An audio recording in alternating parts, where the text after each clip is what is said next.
Hai, selamat datang dan selamat bergabung di channel Keranda Malam. Channel YouTube yang menampilkan kisah-kisah horor, urban legend, dan cerita-cerita mistis yang sangat menakutkan. Di sini kalian akan menemukan kisah-kisah menarik sekaligus menegangkan.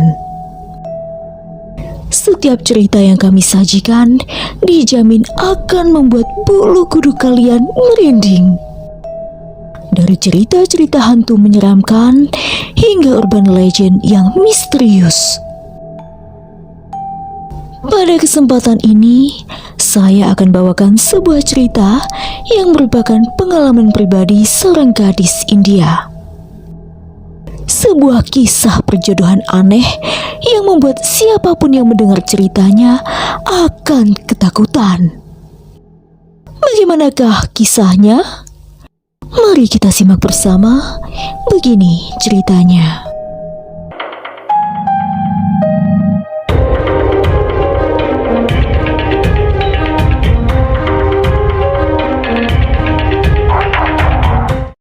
Namanya Amita.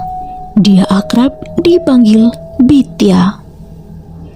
Di daerah asal keluarganya, perjodohan masih menjadi hal yang lumrah.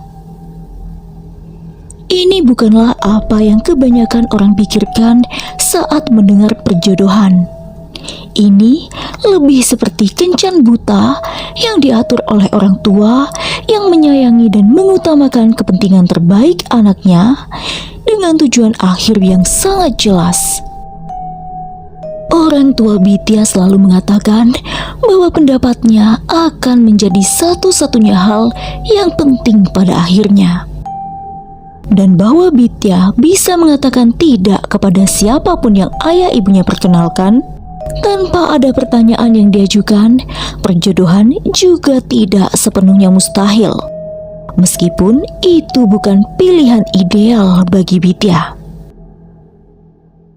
Bitya telah menyaksikan kakak laki-lakinya menjalani proses tersebut.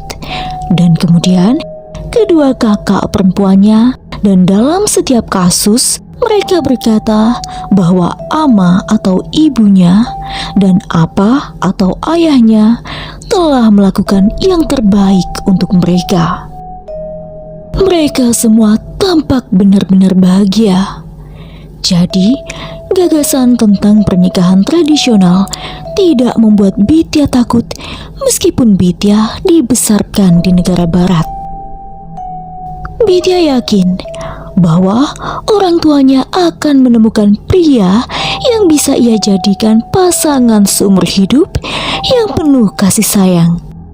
Sama seperti yang telah orang tuanya lakukan terhadap saudara-saudaranya, serta kakek neneknya terhadap orang tuanya. Bitya adalah seorang gadis berusia 22 tahun. Ketika itu, ama pulang ke rumah dalam keadaan terburu-buru dan dengan senyuman cemas di wajahnya. "Amita, ayo duduk." Ama mendorong Bitya menuju meja. "Aku perlu memberitahumu sesuatu." "Apakah ada yang salah?" Bitya bertanya. Tidak. Kamu tidak perlu khawatir. Aku punya kabar baik." Bitya menunggu dengan penuh harap, sementara ama duduk di kursi dan meraih tangannya. "Kau tahu, aku telah menemukan seorang suami untukmu." Seketika, jantung Bitya berdebar kencang saat ia memproses apa yang ama katakan. Bitya sudah tahu hari ini akan tiba. Orang tuanya telah memberitahukan hampir setahun sebelumnya bahwa mereka sedang mencari sarjana yang memenuhi syarat untuk Bitya. Tapi hal itu masih terasa sangat tiba-tiba pada saat ini. "Kamu tidak senang, Bitya?" tanya ama ketika Bitya tidak langsung menjawab. "Ya, Tentu saja, jawab Bidya sambil meraih tangan Ama. Siapa dia? Apa aku kenal dia? Tidak, tapi kamu kenal Bibi Canda dan Paman Raj, jawab Ama. Bidya mengangguk. Bibi Canda dan Paman Raj adalah teman dekat orang tua Bidya dari India. Bidya hanya bertemu mereka beberapa kali ketika ia masih remaja. Tapi Bidya mendengar orang tuanya berbicara dengan Bibi Canda dan Paman Raj melalui telepon dan tahu bahwa mereka sering mengunjungi Ama dan Apa setiap mereka kembali. Apakah dia punya nama? Antusiasme Ama menghangatkan pipi Bidya dan rasa berdebarnya meresap ke dalam perutnya. Madu Bala. Ama menghabiskan sepanjang malam bercerita tentang Madu. Bagaimana pemuda itu adalah seorang lulusan MIT berusia 26 tahun dengan gelar di bidang teknik. Kecintaannya pada perjalanan dan fotografi, dan Madu selalu ingat akan tugasnya sebagai seorang anak. Ama juga mengatakan bahwa Bidya dan Madu memiliki tujuan hidup dan harapan yang sama tentang arti pernikahan. Semakin banyak Ama berbicara, semakin Bidya merasa Madu benar-benar bisa menjadi suami yang baik untuknya. Saat Bidya melihat fotonya yang memperlihatkan seorang pria good looking dengan senyuman agak miring, Bidya tahu ia harus berbicara dengannya. Ama mengatur pertemuan Skype keduanya yang diawasi antar orang tua beberapa hari kemudian. Dan ketika Bidya melihat Madu di layar, pemuda itu diapit oleh orang tuanya yang berpakaian tradisional. Bidya merasa malu dan canggung. Orang tua mereka yang paling banyak bicara. Tapi Madu menanyakan beberapa pertanyaan langsung tentang diri Bidya dan memberikan jawabannya sendiri ketika Bidya gagal menanyakan hal yang sama padanya. Alih-alih merasa terganggu dengan lidah Bidya yang tiba-tiba terasa kaku, Madu malah sabar dan hangat. Pada akhirnya, Bidya menjadi canggung dan tersipu malu. Sikapnya sangat bertolak belakang dengan Madu. Namun tampaknya hal itulah yang jadi penentu kesepakatan di mata orang tua Bidya. Dia anak yang baik, Bidya, kata Apa setelah panggilan telepon berakhir. Aku pikir kamu akan bahagia nantinya. Ini awal yang bagus, Bidya mengakui. Bidya tidak ingin terlalu terburu-buru setelah satu kali pertemuan, tapi Apa hanya menepuk pipi Bidya dan tersenyum penuh arti. Segalanya berkembang dengan cepat, yang mengasyikkan, menakutkan, dan membebani. Bidya dan Madu memiliki beberapa kencan yang diawasi oleh orang tua mereka, di mana mereka mengenal satu sama lain dengan lebih baik, dan kemudian satu panggilan rahasia hanya antara keduanya. Aku ingin keputusan ada di tanganmu, Amita, bukan orang tua kita, ucap Madu suatu hari. Biasanya Madu adalah orang yang periang dan santai, tapi sekarang saat membicarakan masa depan mereka, dia sangat serius, sangat intens, sehingga membuat Bidya semakin menyukainya. Itu keputusanku, kata Bidya. Ini yang aku inginkan. Kalau begitu, itu juga yang aku inginkan, jawab Madu. Keduanya tersenyum satu sama lain melalui layar, percaya diri, yakin, dan mungkin baru mulai jatuh cinta. Itu adalah terakhir kali Bidya melihat Madu sebelum pernikahan mereka. Madu dan orang tuanya menghentikan obrolan video, menggoda Bidya bahwa mereka terlalu memanjakan pengantin wanita. Dan keduanya diminta untuk berkomunikasi melalui email serta surat tulisan tangan. Tapi suatu hari, mau tak mau, Bidya menyadari ada sesuatu yang berubah dalam cara Madu berkomunikasi dengannya. Terkadang dia jauh lebih formal. Di lain waktu, dia terlalu familiar. Menurut Bidya, sejauh itu Madu masih manis, masih hangat. Tapi kemudahan mereka untuk berbicara satu sama lain sepertinya kurang. Bidya menceritakannya pada Ama yang mendecakkan lidah dan melambaikan jarinya pada Bidya. Laki-laki itu tidak pandai berkata-kata, terutama ketika menuangkan pemikirannya di atas kertas. Ayahmu saja putus asa dalam mengekspresikan dirinya secara tertulis. Jangan khawatir, ketika dia ada di sini, kamu akan melihat bahwa dia adalah Madu yang sama yang kamu kenal. Ucap Ama menenangkan Bidya, dan Bidya berharap Ama benar. Seminggu sebelum kedatangan Madu, ibunya, Bibi Canda, terbang untuk membantu mempersiapkan pernikahan. Keluarga Bidya kedatangan ratusan tamu. Pesta rumit yang harus direncanakan, upacara-upacara penting yang harus dipastikan untuk dilaksanakan dengan sempurna, dan hanya tersisa sedikit waktu untuk mempersiapkan semuanya. Tangan ekstranya merupakan berkah, dan Bidya terkejut saat mengetahui Bibi Canda memperlakukan Bidya dengan sangat baik. Bidya tumbuh besar dengan mendengar cerita-cerita horor mengenai ibu mertua. Namun, tampaknya Bidya beruntung. Dan semua ini hanya untuk acara satu hari. Sungguh menakutkan untuk berpikir bahwa ini adalah upacara kecil. Bidya hanya bisa membayangkan seperti apa pernikahan yang berlangsung selama berhari-hari nanti ketika mereka mengadakannya di India beberapa bulan lagi.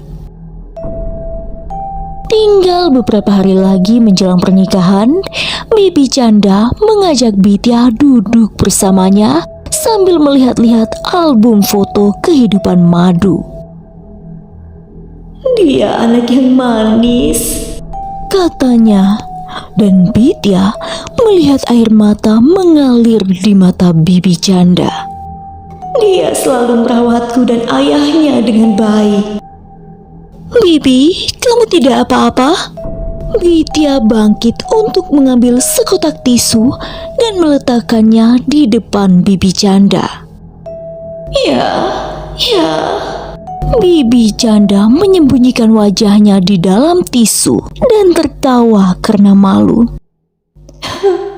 Sulit bagi seorang ibu untuk mengucapkan selamat tinggal kepada putranya, lanjut Bibi Canda. Keduanya melihat halaman demi halaman album foto Madu saat tumbuh dewasa, hingga foto terbarunya yang sedang mengendarai sepeda motor dengan helm terselip di bawah lengannya. Saat melihat senyumnya untuk pertama kali setelah lebih dari 2 minggu, Bidya merasakan getaran familiar itu muncul lagi. Kamu akan jadi istri yang baik baginya, bukan? Bibi Canda meraih tangan Bidya dan memegangnya begitu erat hingga Bidya menjerit kaget dan kesakitan. Sontak sang bibi segera melepaskan tangan Bidya, tapi mengulangi pertanyaan itu dengan nada mendesak yang sama. Ya, jawab Bidya, dan Bibi Canda mulai terisak-isak di dalam album foto. Selanjutnya, Bidya segera pamit dan berlari ke kamar. Ia tidak yakin dengan apa yang sebenarnya baru saja terjadi. Ketika Bidya melihat sang bibi keesokan harinya saat sarapan, Bibi Janda bertindak seolah-olah tidak pernah terjadi sesuatu yang luar biasa dan memperlakukan Bidya seperti biasanya. Entah bagaimana hal itu membuat seluruh pertemuan menjadi lebih aneh. Esok paginya, hari yang ditunggu-tunggu pun tiba. Hari pernikahan Bidya dan Madu. Saat itu, Bidya tidak punya waktu untuk memikirkan calon ibu mertuanya. Kerabat perempuan Bidya telah membanjiri kediamannya, dan sejak Bidya bangun, Bidya sudah diedarkan layaknya boneka berdandan, antara lain untuk mehendi, rambut, dan riasan. Begitu Bidya mengenakan sari merah berikut perhiasan emas dan diizinkan untuk bercermin, Bidya hampir menangis. Ia merasa belum pernah secantik ini sebelumnya. Kini tibalah saat ritual pertemuan pengantin. Desas-desus itu dimulai secara diam-diam, dalam bisikan di belakang tangan, dan hanya ketika mereka mengira Bidya berada di luar jangkauan pendengaran. Keluarganya mulai terlihat bingung, antusiasme mereka memudar, dan Bidya melihat lebih dari satu orang menatapnya dengan tatapan kasihan. Keadaan menjadi lebih buruk saat Bidya mulai memasuki sebuah ruangan. Para tamu yang datang mendadak berhenti berbicara dan mengalihkan pandangan. Bidya mencoba mengabaikannya, mencoba memusatkan perhatian pada semua hal yang masih perlu dilakukan. Namun, hal itu semakin menggali rasa penasarannya. Ketika ia sudah tidak tahan lagi, Bidya menyeret ibunya ke kamar tidur dan menutup pintu. "Apa yang terjadi, Ama? Mengapa semua orang bertingkah aneh?" Ama menyibukkan diri di depan cermin dan memoles lipstiknya, berhati-hati untuk menghindari kotak mata. "Aku tidak yakin. Itu hanya pembicaraan orang. Jangan khawatir tentang itu." Bidya tahu bahwa saat itu ibunya sedang berusaha menenangkannya. "Jangan khawatir tentang apa?" Rasa frustrasi Bidya berkobar dan ia tak bisa menahan diri untuk tidak meninggikan suaranya. "Tidak apa-apa, sungguh," kata Ama tidak meyakinkan. "Ama?" "Sudah diam, sekarang kita harus segera pergi." "Ama, itu mobilnya sudah tiba, ayo berangkat." Biasanya Bidya akan ditemani oleh banyak pengiring pengantin. Biasanya tempat parkir di luar kuil pasti penuh. Biasanya akan ada segerombolan orang yang berkerumun sambil meneriakkan berkah dan salam. Namun kini Bidya hanya ditemani saudara perempuannya di dalam limusin. Dan ketika mereka tiba, hanya ada beberapa mobil dan tidak ada seorang pun di luar. Balon-balon dan bunga-bunga tampak menonjol terang dengan latar belakang yang terlalu sunyi dan hening. "Apakah kau tahu apa yang terjadi?" Bidya bertanya kepada saudara perempuannya, tetapi gadis itu hanya membuang muka dan tidak menjawab. Apa menemui mereka di luar kuil dan menggandeng tangan Bidya. "Jangan khawatir, Bidya," katanya. "Lakukan tugasmu dan semuanya akan berakhir." "Apa? Tolong katakan apa yang terjadi. Di mana semua orang?" "Nanti, Nak, nanti." Apa menuntun Bidya masuk dengan langkah berat namun mantap. Kuil itu berbau aneh, seperti terdiri dari beberapa kombinasi terlalu manis dan pedas yang membuat tersedak. Awan dupa dan wewangian yang telah digunakan seakan membakar mata Bidya hingga ia terbatuk-batuk keras ke bahu ayahnya. Di bawahnya ada sesuatu yang jauh lebih buruk, semacam campuran toilet yang tidak dicuci, telur busuk, dan sampah. Semakin jauh mereka berjalan, semakin kental aromanya. Sampai-sampai Bidya seolah bisa merasakan aroma busuk tersebut melapisi bagian belakang tenggorokan dan di dalam hidungnya. Bidya hampir tidak bisa menahan diri untuk tidak tersedak. Lampu-lampu kuil diredupkan sedemikian rupa sehingga api suci yang Bidya dan Madu pegang membuat tangan mereka menyala paling terang. Nyala apinya mengirimkan bayangan yang berkelap-kelip melintasi dinding dan membuat topeng gelap menutupi wajah muram ayah Bidya. Langkah kaki Bidya dan ayahnya terdengar hampa di sekeliling.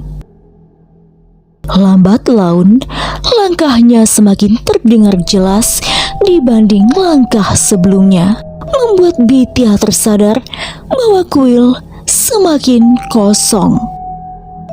Bidya bingung mencari di mana keluarganya, di mana keluarga Madu. Musik, tawa, dan kegembiraan, di mana semuanya? Bahkan tak seorang pun pendeta yang tampak saat itu. Tentu hal tersebut tidak terasa seperti Bidya sedang memasuki pernikahannya.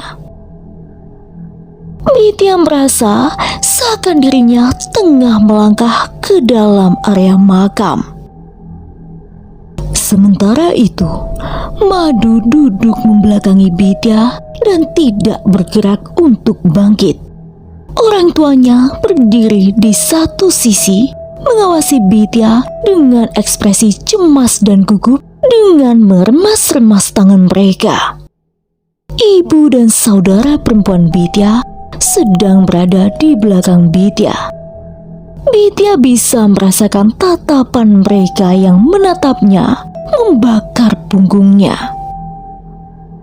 Bidya semakin yakin bahwa ada sesuatu yang ganjil di situ. Bidya dan ayahnya kini hampir sampai di tempat Madu. Jari-jari ayah Bidya mencengkram lengan putrinya itu dan dibalas oleh lirikan mata Bidya. Tapi sang ayah enggan menatap balik matanya.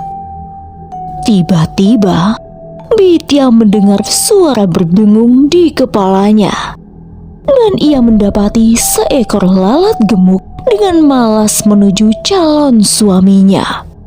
Hewan itu mendarat di bahu Madu, dan Bidya mengira Madu akan menepisnya, kemudian akan menatap Bidya. Tapi nyatanya Madu sama sekali tidak bergerak. Bahkan Bidya mulai mencium bau busuk yang begitu menyengat sehingga ia mulai pusing dan terhuyung-huyung. Bidya mencoba bernafas hanya melalui mulut, tetapi tidak berhasil mengurangi bau busuk itu. Bidya jelas bisa merasakannya, seperti kilau berminyak di udara, dan Madu hanya duduk di sana. Bidya menarik diri dari ayahnya, dan meski sang ayah protes, Bidya tetap menutup jarak dengan calon suaminya. Dalam ingatan Bidya, Madu sangat rupawan terakhir kali dia melihatnya malam itu di Skype ketika Bidya berpikir bahwa mereka mungkin benar-benar pasangan cinta yang sempurna dari sebuah perjodohan. Tapi sekarang Madu hampir tidak bisa dikenali. Kulitnya berwarna hijau dan warna putih kulitnya yang membentang di bagian yang masih menempel telah terkelupas berkeping-keping, menyisakan separuh wajahnya saja. Sekarang tidak ada senyum yang sedikit bengkok, yang ada hanyalah gigi yang menguning dan bibir yang pecah-pecah serta bengkak. Matanya melotot dan seputih susu di rongganya siap meletus. Mereka tidak bisa mengenakan pakaian pernikahan di atas perutnya yang buncit dan terpaksa memotongnya di bagian depan untuk dipakai. Ternyata, bau yang telah mereka coba tutupi dengan susah payah berasal dari dirinya. Ya, dari madu. Dari dagingnya yang membusuk dan organ-organ cair yang mengancam akan keluar dari perutnya yang sudah terlalu besar. Dia mengandung semua gas dan pembusukan tingkat lanjut. Mendadak Bithya mundur ke belakang, tangannya sontak menutup mulut, dan kemudian ia menatap apa dan amanya dengan penuh kengerian. Ada kecelakaan beberapa minggu yang lalu. Paman Raj berkata dengan sedih. Sebuah truk menabraknya saat dia sedang mengendarai sepeda motornya. Kamilah yang terus menjawab surat-suratmu setelahnya. Jadi, kamu mungkin masih bisa menikah dengannya. Penting sekali untuk menikah. Aku minta maaf. Kamu sudah berjanji untuk menjadi istri yang baik, kata Bibi Canda gemetar memotong ucapan suaminya. Kamu akan memenuhi kewajibanmu terhadap anakku. Apakah Bibi gila? Teriak Bithya. Dia sudah meninggal. Itu hanya simbolis, nak. Apa mencoba berkata. Kau akan membiarkan dia menjalani kehidupan ini dan kehidupan berikutnya tanpa seorang pun yang merawatnya? Suara Canda semakin meninggi dan panik. Kau akan menjadi istrinya. Bagaimana kalian bisa menyetujui ini? Bithya berbalik kepada orang tuanya. Kami baru mengetahuinya pagi ini, nak, jawab Ama pelan. Semakin dingin yang dikirimkan bibimu, yang katanya berisi daging untuk pernikahanmu. Bithya melirik kembali ke arah madu, tepat pada waktu ia melihat seekor lalat menghilang ke dalam mulutnya yang terkulai. Kau membekukannya dan membawanya ke sini. Itu hanya simbolis saja. Sang ayah mencoba menenangkan Bithya. Ini demi paman dan bibimu. Itu untuk dia. Dia membutuhkan istrinya, kata Canda. Dia perlu dikremasi, teriak Bithya. Kamu tidak bisa membiarkan dia pergi ke kehidupan selanjutnya sendirian. Kalian memang sudah ditakdirkan untuk bersama. Paman Raj mencoba menenangkan Bibi Canda, tapi sang bibi melewatinya. Kalian sudah dijanjikan satu sama lain. Canda, ini ide yang buruk, kata Ama. Kita tidak seharusnya mengizinkannya. Namun Canda tidak terima. Wanita itu menyerbu ke seberang ruangan dan menjambak rambut Bithya dengan kejam. Dia tidak akan sendirian. Bithya menjerit dan Bibi Canda menariknya dengan keras. Bithya ditarik ke arah bejana logam tempat api suci menyala. Yang lain membeku di tempat, ngeri dan tertegun. Tapi Bithya berjuang melawan cengkraman sang bibi yang sangat kuat. Dia tidak akan sendirian. Bibi Canda mengulangi ucapannya. Saat itu, Bithya bisa merasakan panas yang berasal dari nyala api. Sang bibi mencoba mendorong wajah Bithya ke dalam bejana, mencoba membakar gadis itu sehingga Bithya akan menjadi terlalu cacat untuk menikah lagi, atau mungkin supaya Bithya bisa bergabung dengan madu di kehidupan selanjutnya. Ujung rambut Bithya mendesis dan hangus. Bau tajam terbakar bercampur dengan bau busuk jasad madu. Keluarga Bithya akhirnya tersadar dari keterkejutan dan langsung menghampiri Bibi Canda. Mereka menarik Bidya, mencoba membuat Canda melepaskannya. Sementara itu, Bibi Canda masih saja berteriak bahwa Bidya dan Madu memang ditakdirkan untuk bersama. Semuanya telah sempurna dan Bidya tidak bisa meninggalkannya sekarang. Dalam perkelahian tersebut, secara tak sengaja ada sesuatu yang menabrak penahan bejana api. Tanpa disadari oleh sebagian orang, bejana logam itu jatuh. Mendadak, suara jeritan Bibi Canda yang mengerikan terdengar. Lolongan kesakitan yang dalam dan parau memenuhi pelipis. Api melonjak ke atas sarinya, membakarnya hingga ke kulit, di mana sebelumnya api lebih dulu memakan kainnya, kemudian daging di bawahnya. Lengan, leher, dan wajahnya langsung melepuh, menjadi hitam dan pecah-pecah. Dia mencakar dirinya sendiri dan berputar ke sana kemari. Sontak semua melihat sekeliling, mencoba mencari sesuatu untuk memadamkan api. Tapi si jago merah melahapnya begitu cepat, kemudian menyebarkan bunga-bunga di dekatnya. Karangan bunga yang seharusnya Bidya gabungkan dengan madu. Sementara itu, Paman Raj mengacak-acak rambutnya, berteriak-teriak tak berdaya melihat sang istri terbakar. Ayah Bidya menangkap Raj dan menyeretnya kembali, sambil berteriak agar yang lain lari keluar ke tempat yang aman. Ama mendorong saudara-saudara Bidya untuk bertindak dan menggandeng lengan atas gadis itu. Bibi Canda yang seluruhnya terbakar dan bergemericik basah karena dia tidak bisa lagi berteriak, tersandung dalam beberapa lingkaran kecil dan kemudian melemparkan dirinya ke atas jasad Madu.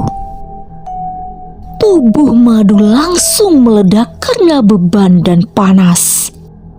Semua berbalik dan melarikan diri, sementara api menguasai kuil di belakang mereka. Semua menyaksikan api membesar dengan air mata berlinang. Bahkan setelah pemadam kebakaran tiba, apinya masih menyala panjang, terang, dan ganas. Bibi Canda tidak ingin Madu melewati kehidupan selanjutnya sendirian. Hal ini memberi Bidya sedikit penghiburan ketika ia mengingat rasa sakit yang dilihat di mata sang bibi. Kesedihan yang hanya dapat dimengerti oleh seorang ibu yang kehilangan anaknya. Tapi Bidya berharap mungkin saja sekarang Bibi Canda sudah tak perlu melakukannya. Sekian dulu ceritaku.